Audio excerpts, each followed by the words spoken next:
जी जनाब, अस्सलाम वालेकुम। उम्मीद है कि आप लोग खैरियत से होंगे। नबील तिरमिज़ी, सादिक महमूद मलिक साहब कुछ कोरोना ज़दा बातें के एक दफ़ा फिर हाजिर हुए हैं। और आज जनाब हमारे साथ हैं डॉक्टर उमर वहाब खान साहब, कंसल्टेंट डायबिटोलॉजिस्ट हैं। कुछ हम बात करेंगे डायबिटीज़ की और कुछ हम बातें करेंगे मीठी मीठी, और फिर उसको कम करने के लिए दोबारा फिर हम डायबिटीज़ के प्रिकॉशंस और प्रिवेंशंस पे हम आएंगे। तो आज की अच्छा। हमारा जो टॉपिक है वो ये है। मलिक साहब, क्या हाल वाल हैं? ठीक हैं आप? अल्हम्दुलिल्लाह सर, शुक्र बारी ताला। अ, डॉक्टर साहब, क्या हाल वाल है? हमारी मेरे ख्याल में मुलाकात आज कोई 5 साल के बाद मेरे ख्याल में शायद हो रही होगी। जी जी, अस्सलाम वालेकुम नबील और अस्सलाम वालेकुम जो है मलिक साहब, आपको भी बहुत बहुत जो है हमारे ऑडियंस है उनको भी, और being a long time Nabeel, ये काफी एब्सेंस आपकी हुई पाकिस्तान जो है वो आपकी जो एबिलिटीज से जो है वो काफी जो है मुस्तफीद होना चाहता है। अब आप कुछ पाकिस्तानियों के लिए भी देखे आए, वापस भी कुछ आए, आपने जो ये स्टार्ट किया, इट्स अ नहीं वंडरफुल नहीं, इनिशिएटिव। मुझे मुझे मैंने तुसी वापस ना बुलाओ, मैं ਇੱਥੇ ही बैठ के सारा काम कर रहे हैं। It's a wonderful initiative. Pakistan क्या अब तो जो है पूरी जो है वो एग्जैक्टली ग्लोबल जो है वो ग्लोबली अब it's like interconnected with each other. So बड़ा अच्छा इनिशिएटिव है, एग्जैक्टली। और आजकल के हालात के मुताबिक जो आप लोग थोड़ा सा जो है वो लोगों को एंटरटेन भी करते हैं, लोगों को एजुकेट भी करते हैं। It's a wonderful thing, I really appreciate it. जनाब बहुत शुक्रिया, बहुत शुक्रिया। अच्छा जनाब, आज की बात का आगाज करते हैं हस्ब मामूल मलिक साहब से। मलिक साहब, कल से मलेशिया में लॉकडाउन या मूवमेंट कंट्रोल ऑर्डर जो है वो जरा ईज हो रहा है। पाकिस्तान के अंदर भी कुछ दिनों के अंदर ये खत्म होने जा रहा है, ईज होने जा रहा है, बहुत सारे ममालिक के अंदर भी। लेकिन एक खदशा जो है वो जो जाहिर किया जा रहा है वो ये कि बहुत सारे ममालिक ने पहले भी इस तरह से अपने अपने लॉकडाउन या मूवमेंट कंट्रोल ऑर्डर्स के अंदर थोड़ा सा ईज जो है वो किया, और उसके फौरन बाद एक दफा वेव 2 जो है वो आई। अब जिन मुल्कों ने ये ऑलरेडी देख लिया है, अब वो बाहर निकलने से अभी भी कतरा रहे हैं वो, हालांकि गवर्नमेंट ने ऑर्डर दे दिया कि भाई निकलो, कोई मसला नहीं आएगा। लेकिन आपका क्या ख्याल है कि ये जो इतनी अनसर्टेनिटी है, और चूंकि मीडिया हमें हर तरह की और पूरी दुनिया की खबरें और हर तरह की अच्छी बुरी केस स्टडीज दे रहा है, ये अनसर्टेनिटी कैसे, क्या जो है वो हमारी सोसाइटी के साथ सलूक करेगी? बिस्मिल्लाहिर्रहमानिर्रहीम। नबील साहब, इस तरह से है कि जब भी दुनिया में किसी भी मुल्क इंफरादी या इज्तमाही तौर पर आफात का शिकार होता है, कोई भी शख्स या अफराद, तो उसके डिस्टर्ब होने की 3 स्टेजेस होती हैं। ओके। पहली, जब कोई भी इंफरादी या कुदरती आफात आती है ना, हजरत इंसान या सब अपनी अपनी राय देते हैं कि क्या करना चाहिए। ओके। जब वबा आई तो सब ने अपनी अपनी राय दी कि हमें क्या करना चाहिए। फिर उसके मुताबिक, चूंकि एक पावरफुल तबका होता है जिसे हम हुक्मरान कहते हैं, वो पढ़े लिखे हों, अनपढ़, बहुत ज्यादा काबिल हों या ना, लेकिन वो बाद सोजो विचार जिस नतीजे पर पहुंचते हैं उस पर इम्प्लीमेंट करवाते हैं। इम्प्लीमेंट के नताइज के बाद दूसरी स्टेज आती है कन्फ्यूजन की। अब जिस स्टेज से पूरी दुनिया गुजर रही है ना सर, ये कन्फ्यूजन की स्टेज है कि जिसमें कोई भी हतमी राय देने के काबिल नहीं रहा। हर शख्स इस नतीजे पे पहुंचा है कि लॉकडाउन द बेस्ट था, लॉकडाउन द बेस्ट है, या ये क्या करेगा। ये दोनों तरफ से मुख्तलिफ राय आ गई, और हजरत इंसान जो है ना वो मुकम्मल तौर पर अब कंफ्यूज हो चुका है। अच्छा, कंफ्यूजन के बाद तीसरी स्टेज आती है जब मामलात को एक जगह पर लाकर खड़ा कर दिया जाता है और फिर फैसला कर लिया जाता है कि अब ये होगा। अब हम जो दूसरी स्टेज में आ निकले, तो इसके बाद 14 दिन के बाद तीसरी स्टेज पर जा निकलेंगे, और पूरी दुनिया से आप देखेंगे कि दुनिया SOPs के बाद कोरोना को कितने लंबे अरसे के लिए साथ लेके चलेगी तो क्या क्या मयज लेने पड़ेंगे, या दूसरी सूरत में, क्योंकि दो चीजें हैं, एक वैक्सीनेशन है और दूसरी मेडिकेशन है। मेडिकेशन से तो कोरोना पकड़ा जाने वाला नहीं है, इसलिए कि इसका इलाज भी बहुत महंगा है।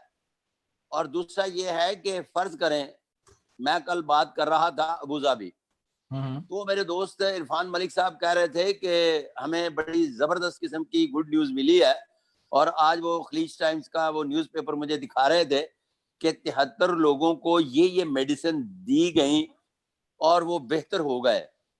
मैंने कहा मामला इस वबा का 73 मरीज या 7300 मरीज ठीक हो जाने से नहीं है, उसके एक बीमार हो जाने से है कि अगर वो एक बीमार हो गया तो वो 1 लाख को ले जाएगा, जिसका मतलब है 73,000 तो वहीं खड़े रहेंगे जब एक बीमार हो गया। तो वो एक बंदा फिर दोबारा सारों को लगा दे, एक बंदा फिर दोबारा उस 73,000 को मुकाबले में 1 लाख को बीमार कर जाएगा।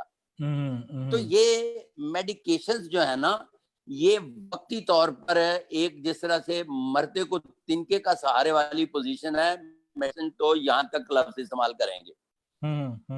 जब तक इसकी वैक्सीनेशन का सिलसिला शुरू नहीं होता तब तक कोरोना को साथ लेकर चलना है। अब आ गई है जो कंफ्यूजन की स्टेज है, इस कंफ्यूजन की स्टेज से नबील साहब हालात निकालेंगे। अगर हम दानिश्वरी मुकालमे के जोर पर निकल सकते हैं तो पहली स्टेज से ही इंसान निकल जाता है। इंसान कभी पहली स्टेज से नहीं निकलता, पहली स्टेज में वो लाहे अमल तैयार करता है।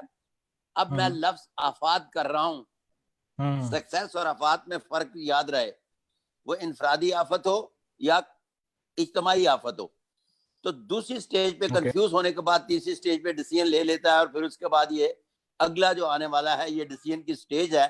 अब इसमें 14 दिन आपको, मुझे और सबको सब्र करना पड़ेगा, और इसके बाद अगली स्टेज क्या आने वाली है वल्लाह बिस्वाब। इस पर चूंकि मैं बेहसियत पेशीन को बात नहीं कर रहा, वो मैं 1 अप्रैल को जो मैंने करनी थी पेशीन को यहाँ कर दी। अब सिर्फ हम तजिया जो पेश कर रहे हैं उसके एतबार से गुजारिश पेश की है। जी सर, बिल्कुल ठीक हो गया। अच्छा डॉक्टर उमर साहब, मुझे ये बताइएगा कि ये जितना अनसर्टेनिटी हमारी सोसाइटीज में आ गई है और जितना स्ट्रेस है इस वक्त, मेंटल स्ट्रेस बहुत ज्यादा है, ऊपर से हमारा लाइफस्टाइल भी बड़ा अजीबोगरीब हो चुका हुआ है कि हम मुसलसल पिछले 30-40 दिनों से अपने घरों के अंदर ही कैद हैं, ना हम एक्सरसाइज कर पा रहे हैं, और शुरू के अंदर बहुत सारे लोगों ने पैनिक बाइंग करके जो है वो बहुत सारी चीजें ले भी ली, तो डाइट भी उसी हिसाब से जो है वो खराब हो गई है। तो इस सारी चीज का तो जो है वो जो डायबिटिक जो पेशेंट्स हैं उनके साथ तो बड़ा बुरा हाल हुआ होगा, आपका क्या कहना है इस पे? Thank you Nabeel. जैसे कि जो है ये मलिक साहब ने कहा कि बड़ी अनसर्टेनिटी है यहाँ पर, बल्कि यहाँ पाकिस्तान में क्या पूरी दुनिया में, और ये स्टेज वाइज जो है वो आप उसकी वैल्यूएशन वो कर रहे होते हैं कि ये लॉकडाउन बेहतर था या आगे आने वाला लॉकडाउन बेहतर होगा या पिछला लॉकडाउन बेहतर। अब मैं आपको थोड़ी सी एक बात इसमें ये बताता चलूं कि पाकिस्तान का ये जो पीक स्टेज है वो तकरीबन कल से स्टार्ट हुई है। उसकी पाकिस्तान की पीक कल से स्टार्ट हुई है। So I think so, in my opinion, जो हमारी जो गवर्नमेंट है वो अभी आने वाले दिनों में ये डिसीजन लेगी कि ये लॉकडाउन 15 दिन मजीद एक्सटेंड किया जाएगा। ठीक है, ये 15 दिन की एक्सटेंशन इसलिए होगी क्योंकि जब पीक आपकी स्टार्ट हो जाती है तो उस दौरान मैक्सिमम नंबर जो आम लोग हैं उनको अपने सेल्फ आइसोलेशन में रहना चाहिए, ताकि आपको मालूम हो सके कि कितने इन्फेक्टेड हैं, ताकि वो हॉस्पिटल में जाएं या वो लोगों को फिर जो है वो अवेयरनेस मिलती जाएगी उसके फिर साथ साथ। जहां तक मेडिकेशन की बात कर रहे थे सर, एक स्टडी, क्योंकि हम जो है वो स्टडी बेस्ड लोग हैं, जो है वो रिसर्च के ऊपर जो है ये बिलीव बहुत करते हैं, तो हम एक अभी स्टडी पाकिस्तान में ये एक स्टडी जो है अभी जो है दुनिया में आई है, जिसके मुताबिक एक मेडिसिन है जो आपकी टाइम पीरियड को थोड़ा सा जो है वो कम कर सकती है इम्प्रूवमेंट में, मगर वो हीलिंग नहीं करती। आप इसकी कोई ट्रीटमेंट प्लान नहीं है। कोविड-19 इज अ सिचुएशन जिसमें कोई ट्रीटमेंट नहीं है। You just have to self isolate yourself and wait कि आपका इम्यून सिस्टम इतना स्ट्रांग हो कि उस चीज को हरा सके। इट्स अ वायरस, ठीक है। तो एंटीवायरल एक आई है ड्रग जो अगर आपके 14 डेज की टाइम पीरियड है तो उसको तकरीबन 8 या 9 दिन तक ले जाता है। ठीक है, नहीं तो ये वो एक 8-9 दिन के अंदर ये पता लग जाएगा कि बंदा फटक जाएगा या बंदा सही हो जाएगा? नहीं, बंदे के चांसेस जो है वो इम्प्रूवमेंट की तरफ, इम्प्रूवमेंट, अच्छा। आपकी आपकी आपकी इम्यूनिटी, एक अच्छी न्यूज जब आती है तो इम्यून सिस्टम इम्प्रूव होता है डेफिनेटली। ओके, क्योंकि वो ज्यादातर ये होता है ना 14 दिन के अंदर जो पता लग जाता है कि बंदा बिल्कुल ही, उसके लंग्स जो है वो खत्म हो गए, तो मैंने एग्जैक्टली शायद कम दिनों ये में पता। नबील, इसमें एक चीज मैं आपको बताता चलूं, बड़ी ये भी रिसर्च हुई इसके ऊपर कि पाकिस्तान या एशियंस या फिर जो अफ्रीकन कंट्रीज हैं वहां पर इसका वायरस इतनी उसकी म्यूटेशन इतनी स्ट्रांग नहीं है एज कम्पेयर फ्रॉम जो है ये वेस्ट या इन जो वो कंट्रीज में, because of some herd immunity. हम एक लव यूज करते हैं हर्ड इम्यूनिटी को, या इननेट इम्यूनिटी एक चीज होती है, वो हमारे पाकिस्तानियों में, अफ्रीकन में और एशियंस में ज्यादा स्ट्रॉन्ग है, क्योंकि हम लोग बचपन से ही जो है वो काफी चीजों के जो है एक्सपोज हो चुके होते हैं। हम लोग को बीसीजी की वैक्सीनेशन हो रही होती है, हमें एंटी मलेरियल ऑलरेडी ले चुके होते हैं, तो वो एक किस्म की इम्यूनिटी जो है वो आपके अंदर जो है वो डेवलप हो चुकी होती है। तो जब ये किस्म का वायरस आप पर आता है, इंसान पर आता है, पाकिस्तानियों में या एशियंस में, तो इतना ज्यादा स्ट्रॉन्ग नहीं होता, इम्यूनिटी स्ट्रॉन्ग होती है। And there is another study, एक बड़ी इंटरेस्टिंग बात है, एक और स्टडी हुई that was in France and Italy. उनके कुछ सुबर्ब एरियाज में जहां पर सोशल मीडिया या फिर इलेक्ट्रॉनिक मीडिया इतना स्ट्रॉन्ग नहीं था, देवर जो ये मोस्टली फार्मर्स थे, वहां पर भी उनको कोविड-19 डेवलप हुआ and they were fine after that, मगर they didn't know about it कि उनको कोविड-19 हो चुका हुआ था। तो इस लिहाज से भी अगर आप देखें कि इतना ज्यादा एक वो डेवलप कर दिया गया इंटरनेशनली भी, एक आपकी इंसानों की इम्यूनिटी जो है वो जो कॉम्प्रोमाइज कर गई। डायबिटीज के ऊपर अब अगर आ जाए, जी प्लीज। जी मलिक साहब, मैं यहाँ पर दो तरह के लोग होते हैं जिंदगी में, जो हम फन-ए-दशनासी में पढ़ते हैं डॉक्टर साहब। जी। एक इनोसेंट और दूसरे लफ्ज पढ़ा जाता है बेरहम। अच्छा, ये बेरहम का बहादुर होना जरूरी नहीं है। जो रुपए की पैदावारी सलाहियत से आशना और लफ्ज इस्तेमाल करते हैं मेटेरियलिस्टिक होना, तो वो जिंदगी मौत से खेल कर भी रुपए कमाता है।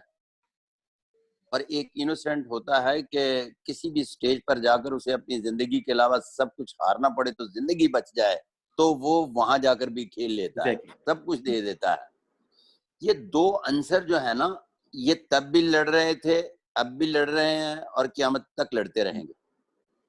आज मेरी एक हाई कोर्ट के जज साहब से बात हो रही थी, तो वो मुझे फरमा रहे थे कि बिल गेट्स के खिलाफ जो है वो एक उन्होंने मुझे पोस्ट सेंड की कि व्हाइट हाउस के सामने जो मुजाहरा हो रहा है, तो उसमें ये कहा जा रहा है कि इस वायरस के सिलसिले में कुछ उसकी भी मुआवनत थी जिसकी पहले एक्सरसाइज किया गया।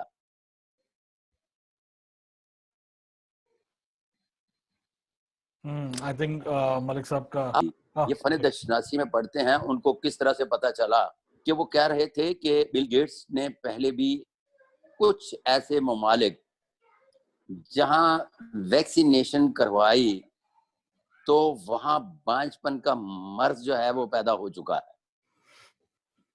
तो मैंने उन्हें एक सिंपल सा जवाब दिया कि दुनिया में, नफे की दुनिया में रहने वाला खुद खाए या डबल रोटी खाए या अंडा खाए या कुछ ना खा सके या शुगर पेशेंट होने के बाद किसी काम का ना रहे, लेकिन वो नफे की दुनिया से खेलता है।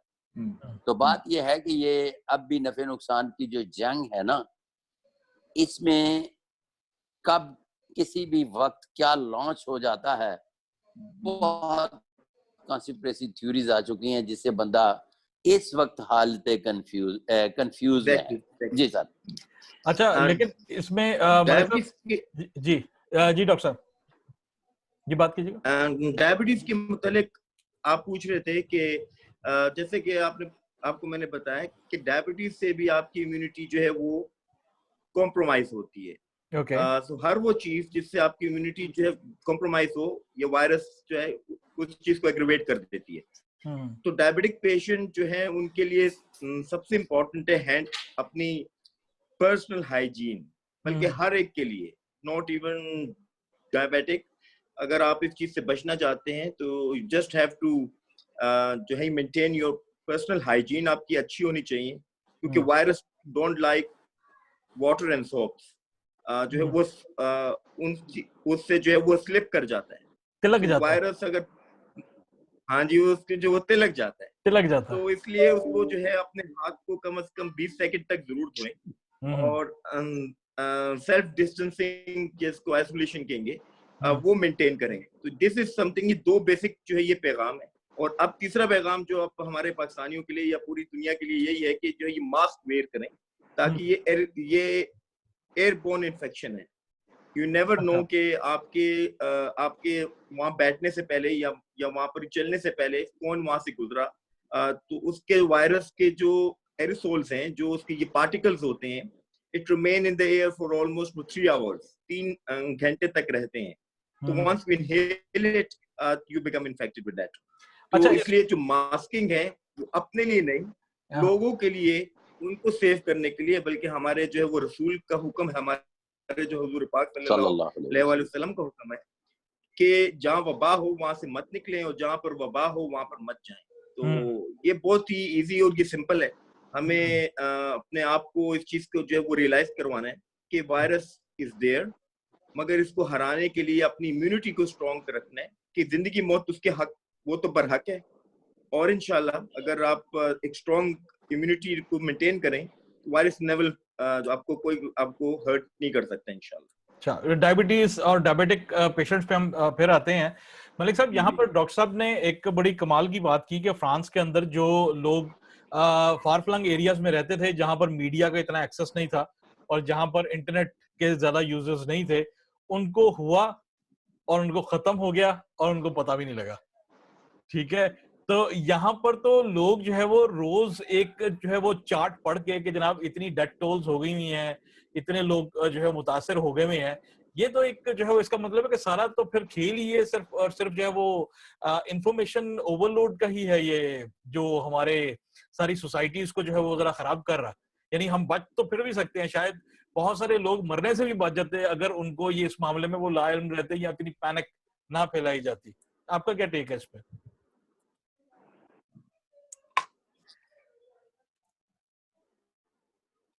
मलिक साहब को आवाज आ रही है? मलिक साहब, आवाज थोड़ी सी कम हो गई थी, अब फिर ठीक हो गई। जी जी, मैं ये कह रहा था कि जिस तरह डॉक्टर साहब ने फरमाया कि फ्रांस के अंदर बहुत सारे लोग ऐसे थे जिनको जो कि हाँ, मैं आप समझ गया, आप समझ गया। जी हर बीमारी जो है, हर बीमारी जो है ये वजह मौत नहीं होती। इसी तरह से जब हम लफ्ज इस्तेमाल करते हैं कि जब वबा आती है तो हर वबा हर शख्स के लिए वजह मौत नहीं बनती। बिल्कुल सही। हर शख्स के अंदर कुदरती तौर पर एक अल्लाह पाक का निज़ाम है कि जब मैं कहता हूँ ना, पहले भी आपके एक प्रोग्राम में कहा कि ये दो चीजें एक जैसी बनी है, तो मैं कहता हूँ ये इंसान की बनाई हुई है। तो जब वो कहता है ना कि ये जो चीज है इस जैसी कोई नहीं बनी, तो फिर मैं कहता हूँ ये अल्लाह ने बनाई है। तो हर इंसान के अंदर कुव्वत मुदाफियत जो है ना, वो अपने अपने तरह से है। तो इसी तरह से हर वबा जो है आती तो है, वो ताकतवर हो तो वो अपने कमजोर को खा जाती है, जो उससे ज्यादा ताकतवर होता है वो उससे बच जाता है। Okay, exactly. तो ये कहा जा सकता है सिर्फ कि ये जो वबा है ये बेशुमार लोगों को आई और उनको पता भी नहीं चला और चले गई। वल्लाह आलम बिस्वाब। बिल्कुल सही। इसमें मैं एक बात करना चाहूंगा जी डॉक्टर साहब, अगर आप देखो 2001 या 2002 में सार्स वायरस आया था और फिर जो है ये मर्स वायरस आया था, इनकी इन्फेक्टिविटी जो उसका रेशियो था दैट वाज मोर देन कोविड-19।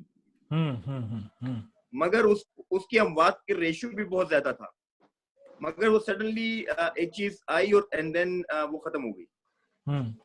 ठीक है, उसके पीछे रीजन जो WHO ने जो रीजन पेश ये किया था कि वो ज्यादा हाईलाइट भी नहीं हुई थी, वो आई एक एरिया से निकली एंड फिर उस वक्त वो खत्म हो गई।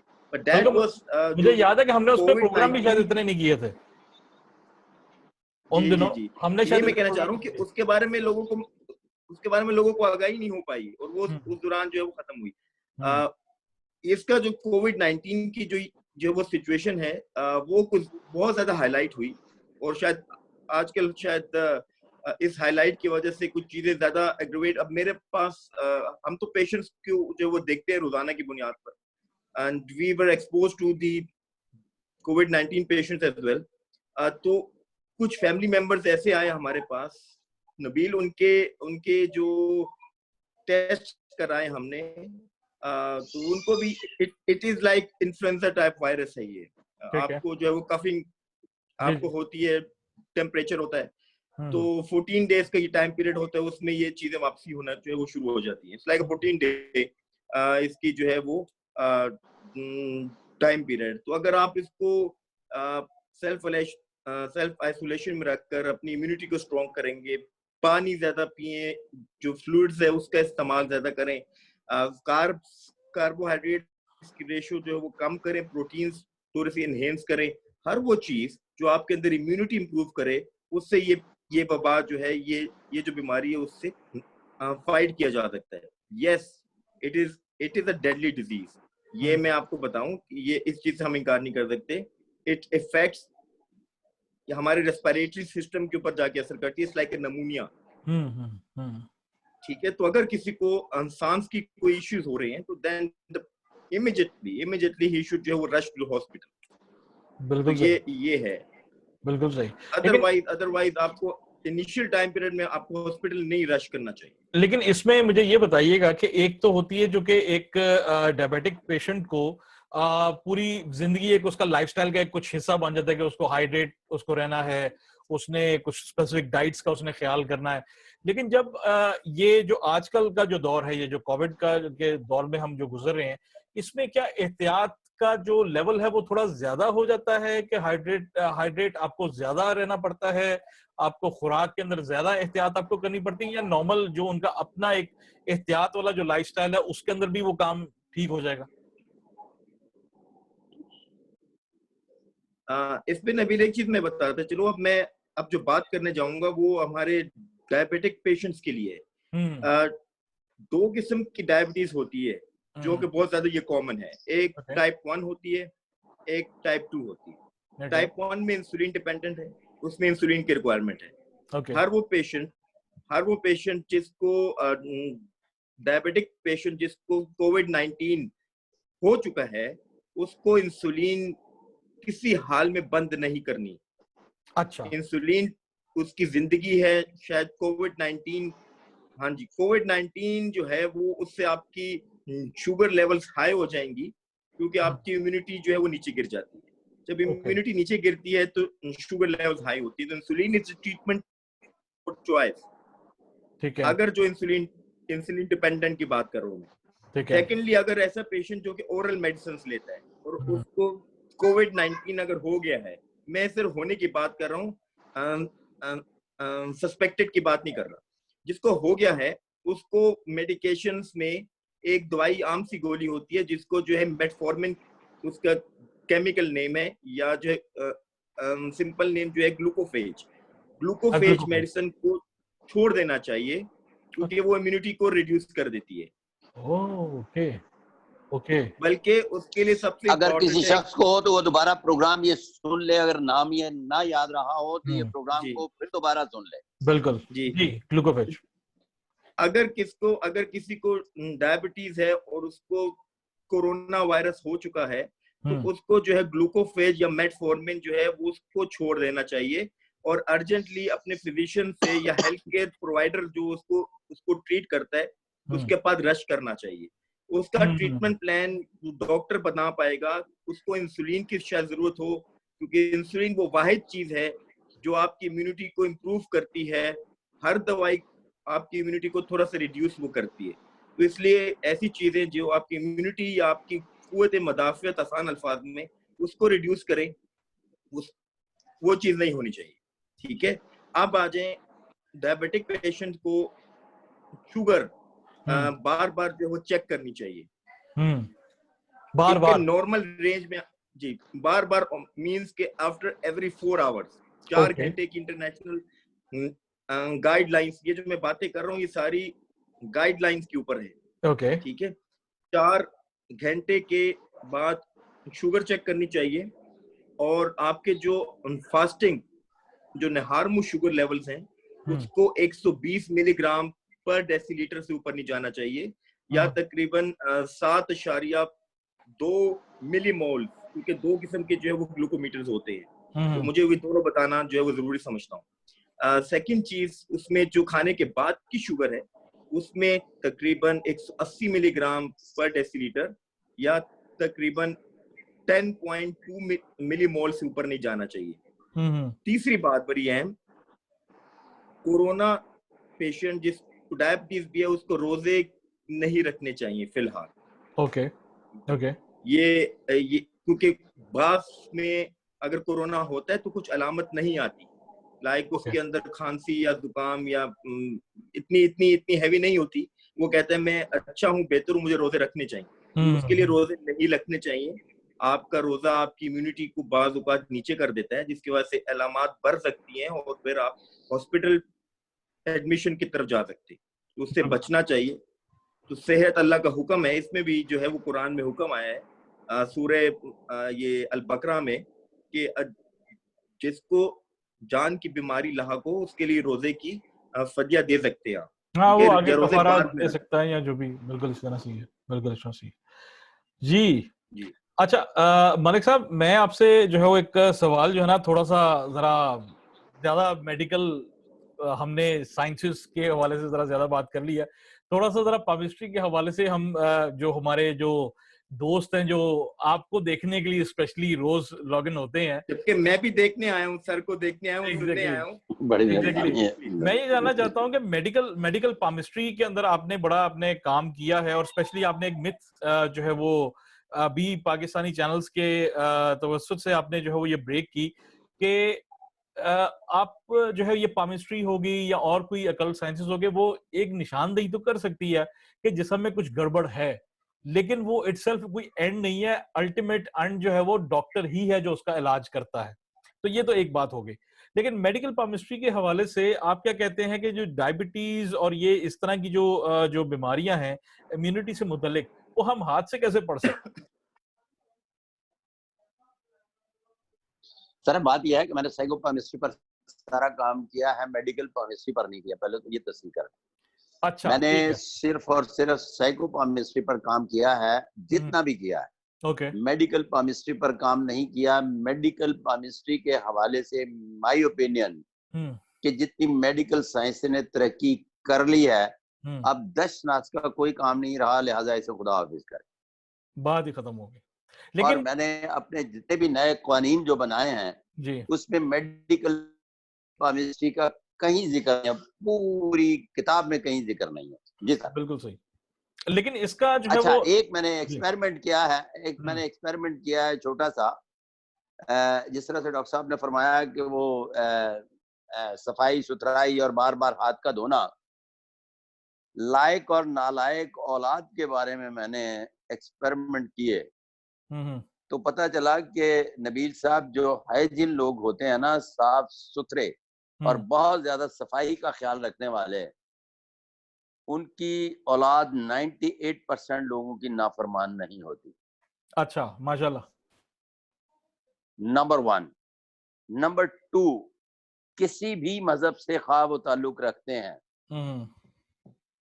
अगर वो बचपन में अपने मजहब के मुताबिक बच्चों के दरसो तदरीस का इंतजाम मजहब के मुताबिक, अब मैं एजुकेशन 2 सेक्टर में, एक मजहब की है और एक मुआशरत की है, मजहब से मुतल्लिक एजुकेशन देते हैं तो उनके भी बच्चे 98 पॉइंट समथिंग ऊपर ही रेशो देखी है कि नाफरमान नहीं होते। ओके, वो बच्चे 99.99% नाफरमान औलाद में शुमार किए जाते हैं, जिनके यहाँ न तो वो हाइजीन है और न ही उन्होंने बच्चों को मजहब पढ़ाया है। माशरत की जितनी मर्जी आला तालीम दे दी है तो बच्चे झट से मुंह पे थापड़ देते हैं जी वो। जी सर। अच्छा अच्छा, डॉक्टर साहब एक जो है वो मैं बात और आपसे पूछना चाह रहा हूँ कि एक चूंकि अब जिस तरह हम अगेन देखते हैं कि स्ट्रेस लेवल आजकल हमारे यहाँ पर जो है टीन्स के अंदर भी बहुत ज्यादा हमें देखने में आता है, और जो है जो यंग एडल्ट्स हैं 20s 30s और फिर कुछ 40s का जब एरा चलता है उसमें स्ट्रेस लेवल जो है वो बहुत ज्यादा है। तो एक ख्याल किया जाता है कि स्ट्रेस लेवल अगर हद से अगर ज्यादा बढ़ जाए तो उसमें जो है वो डायबिटिक होने का खदशा होता है। क्या ये ऐसी बात है, और अगर ऐसी है तो कैसे जो है वो हम अपना लाइफस्टाइल ऐसा जो है वो कर लें कि शुगर ना ही हो तो बेहतर है? ये भी बहुत अच्छा सवाल है। इसमें 2-3 चीजें मैं ये बताना चाहूंगा आपको कि डायबिटीज में फैमिली हिस्ट्री जो है वो सबसे इम्पोर्टेंट होती है। ओके। हमारे पाकिस्तानियों में इंटर कजन मैरिजेस बहुत हैं। तो जब इंटर कजन मैरिजेस होती हैं, मैं अपनी एग्जांपल दूं, जब मैं पाकिस्तान आया था ऑलमोस्ट 7 इयर्स अर्लियर, तो 7 साल पहले जब पाकिस्तान आया तो वी यूज्ड टू हर्ड के जी डायबिटीज या शुगर जो है वो तकरीबन 45 साल के बाद होती। ठीक है, तो ये जब हमने ये बेसिकली हमारे जो एल्डर्स हैं उनमें ये चीज थी कि 45 साल के बाद शुगर हुई, वैसे तो नहीं होती। ठीक है, but I have seen patients with my own eyes 18 year 18 साल में नबील साहब और मलिक साहब 18 साल में टाइप 2, नॉट टाइप 1 की बात नहीं कर रहा, टाइप 2 वो शुगर होती है जिसमें आपके अंदर इंसुलिन इतनी नहीं बनती जितनी आपकी बॉडी रिक्वायरमेंट है। बिल्कुल सही। और इसमें फैमिली हिस्ट्री बहुत बिलोंग करती है। वालिदा की तरफ से या वालिद की तरफ से? ये सर दोनों तरफ से हो सकती है। दोनों को अगर है तो चांसेस आपके तकरीबन 75% प्लस हो जाते हैं। अच्छा। अगर एक पेरेंट में है तो तकरीबन 40-50% ये चांसेस होते हैं आपके। अच्छा। और अगर फादर में है तो बेटे में चांसेस ज्यादा हैं, और अगर जो ही मदर में है तो बेटी में चांसेस ज्यादा हैं। लेकिन इसको अवॉइड करने का कोई तरीकाकार है अगर 30s की एज से अगर कुछ कर लिया जाए प्रिकॉशंस? बिल्कुल। एक कंडीशन है जिसको ये प्री डायबिटीज का लफ्ज आपको मैंने आपके प्रोग्राम में भी शायद जो है जी मुझे याद है, काफी दफा यूज किया। प्री डायबिटीज मलिक साहब वो चीज है जो तकरीबन 10 से 15 साल आपकी शुगर होने से पहले का टाइम होता है। शुगर एकदम नहीं होती। ओके। एक जो है वो लबलबा है जिसको पैंक्रियास कहते हैं। शुगर जब डायग्नोज हो जाती है तो इसका मतलब वो लबलबा 50% खत्म हो चुका है। अच्छा। तो जो 15 साल है वो 50% खत्म होने का टाइम पीरियड है। ठीक है, तो उस टाइम पीरियड में आपको एक्सरसाइज, आपको डाइट, आपकी एजुकेशन, आपकी अवेयरनेस, ये अगर होगी तो आपकी शुगर होने के चांसेस तकरीबन 60 to 70% रिड्यूस हो जाएंगे। या अगर होंगे भी तो in the later stages of life होंगे जिसमें ऑर्गन डैमेज बिल्कुल नहीं हो पाते आगे जाकर। हाई कोलेस्ट्रॉल का भी इसमें कोई लेना देना होता है इसमें? ब्लड प्रेशर और नबील भाई ये मेटाबॉलिक सिंड्रोम एक जो है वो लफ्ज है, उसको एक बीमारी मेटाबॉलिक सिंड्रोम कहते हैं, जिसमें मोटापा है, जिसमें डायबिटीज है, जिसमें कोलेस्ट्रॉल है, जिसमें हाइपरटेंशन है।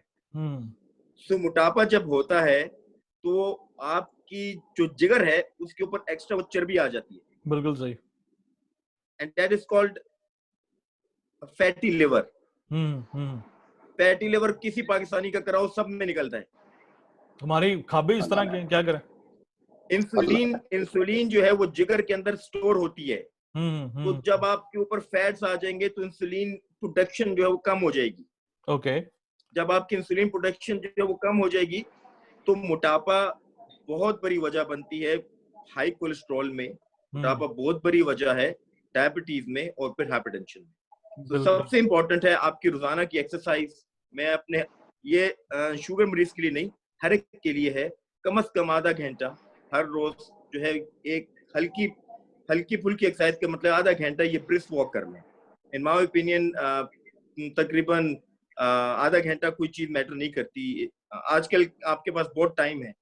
वो तो घर के अंदर ही है ना। घर के अंदर मैंने एक दिन ब्रिस्क वॉक करने की कोशिश की थी, बच्चे हैरान हो गए थे कि ये पापा को क्या हो गया कि परेड करी जा रहे हैं किचन से लेके बेडरूम और बेडरूम से लेके टीवी लॉन्च तक।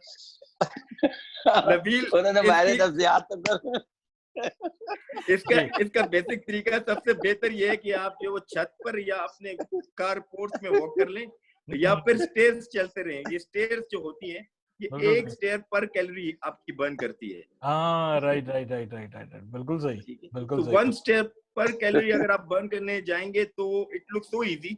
और अगर आप वो ट्रेडमिल पे या कार्डियो पे खड़े हो जाएं तो अगर आप 1 कैलोरी बर्न करने पे आ जाएं तो इट टुक ऑलमोस्ट 10 to 15 जो है वो सेकंड्स लेती है।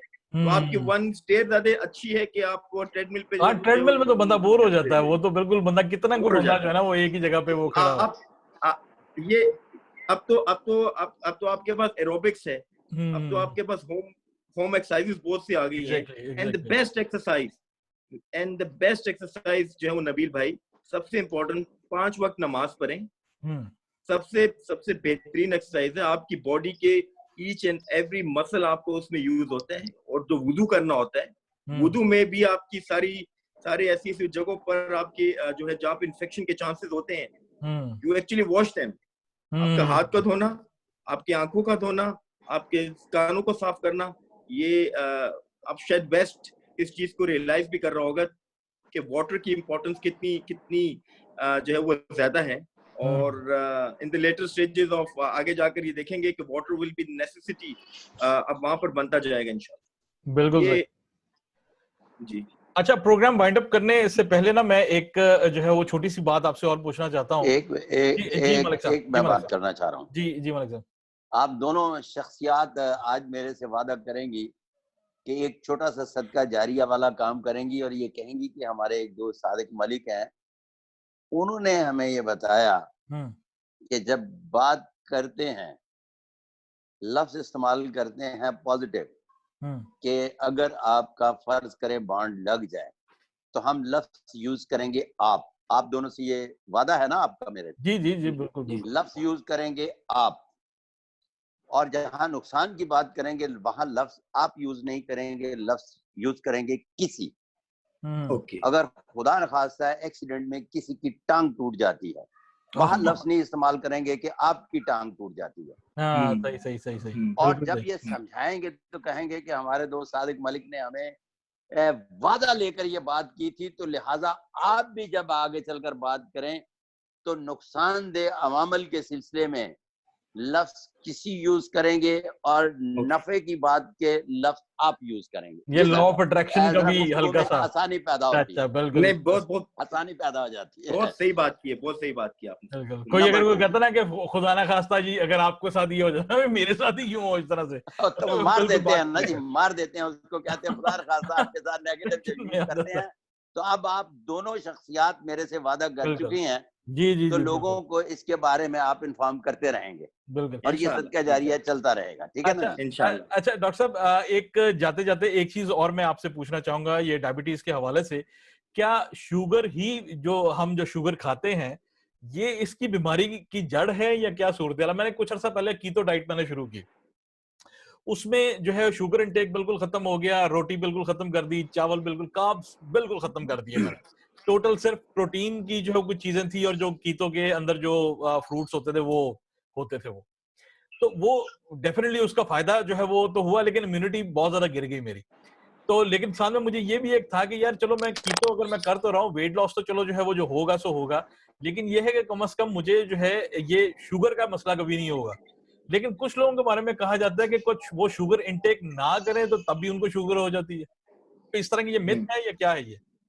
नहीं, ये बिल्कुल आपने जो है ये देखो, इसमें 2-3 बातें आपने मुझसे पूछ ली। एक जो है वो कीटो डाइट के बारे में पूछ लिया, और जो है वो शुगर आपने कहा कि अगर इस्तेमाल ना करें फिर भी हो जाती है कि नहीं होती है। फैमिली हिस्ट्री जो है, जैसे मैंने कहा नबील के, वो बड़ी इंपॉर्टेंस होती है इसमें।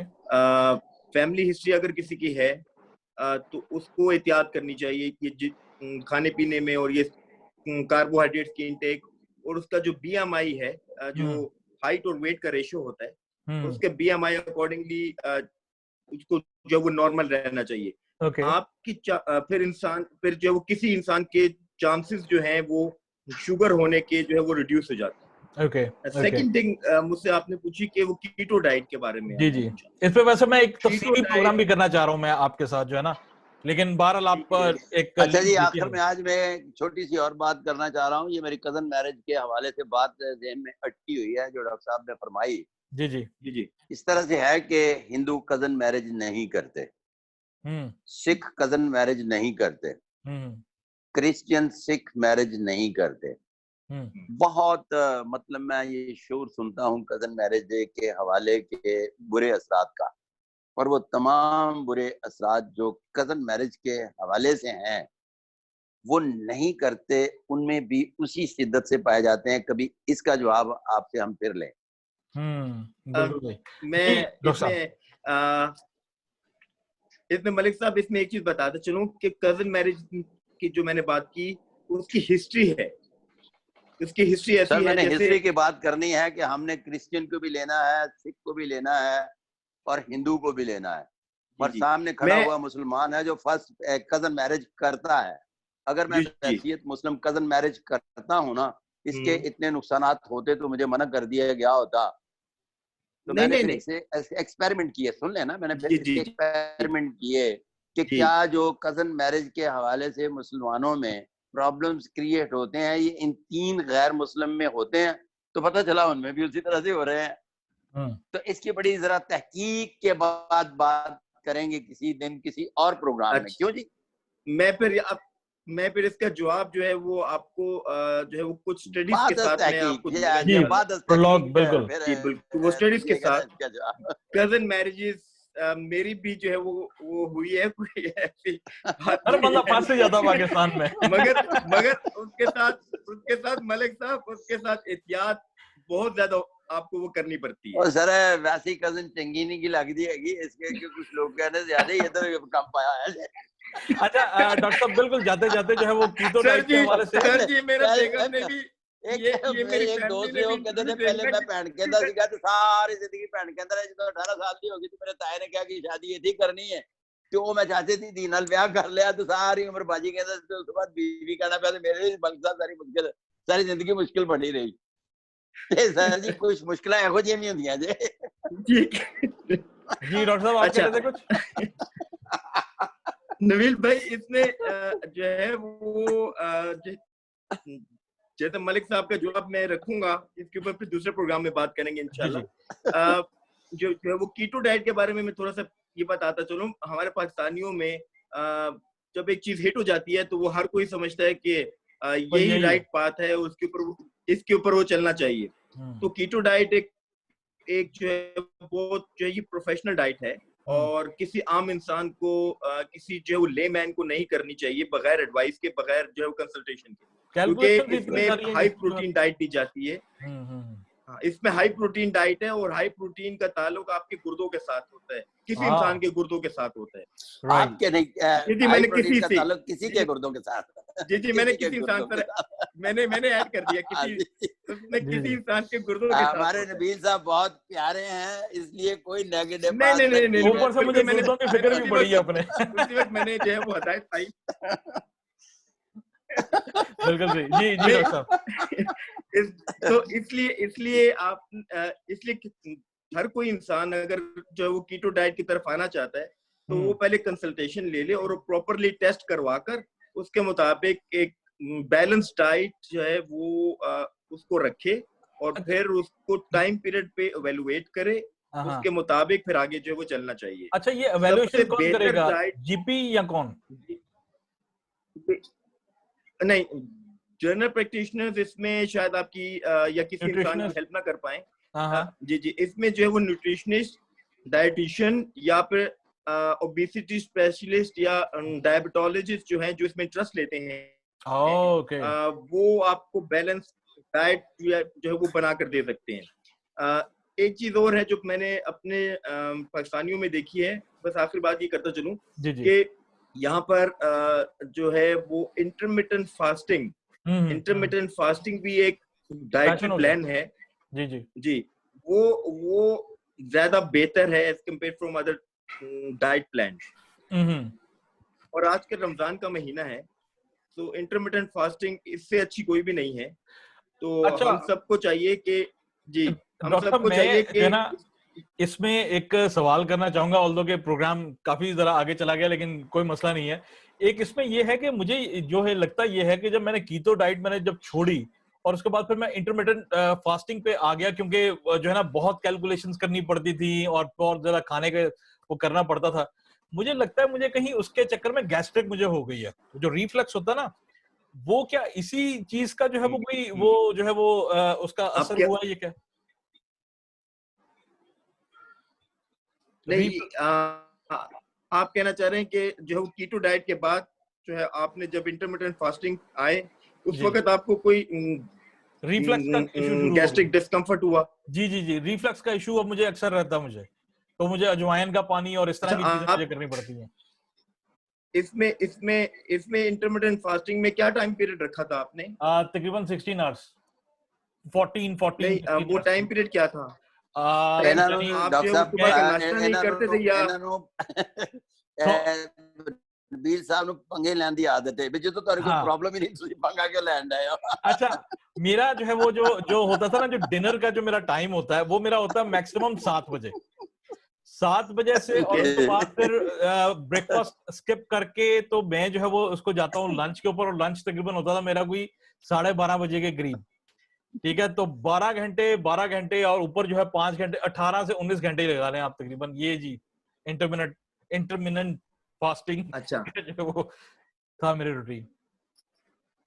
अच्छा, जी तो इसमें ये देखना पड़ता है कि आपने जो इंटरमिटेंट फास्टिंग में आपकी इनटेक क्या थी। हाँ इनटेक हाँ, को देखना पड़ेगा कि उसमें हाई फाइबर ज्यादा थी, कार्बोहाइड्रेट्स थे कि नहीं थे, बिल्कुल सही। उसमें ये प्रोटीन्स की जो है वो कैसी थी।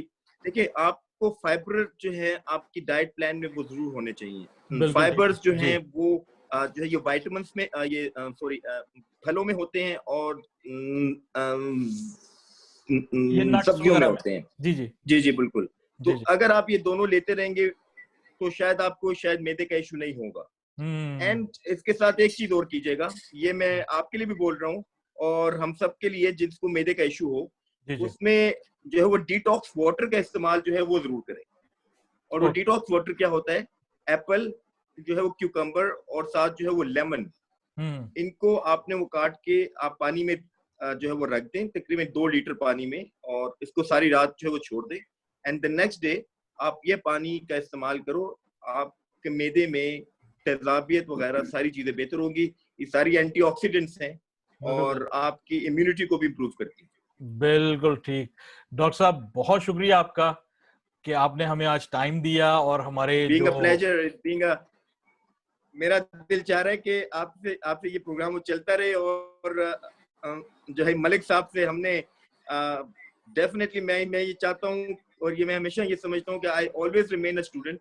और मलिक साहब आपसे बहुत अच्छी बात वो सीख कर गया। आप बिलीव करें जो आपने मुझे आज बात सिखाई, आप ये मुझसे अक्सर गलती होती है, मैं बात जो गिल्टी फील करता हूँ कि शायद अगले बंदे को मैंने शायद ये कह दिया कि आपके साथ हो गया, तो ये अगर मतलब हार्ट उसकी अटैक से मर और जाए बेशक बाबा जी अगर आपको शुगर हो जाए तो ना कहें कि हार्ट अटैक हो गया उसी वक्त।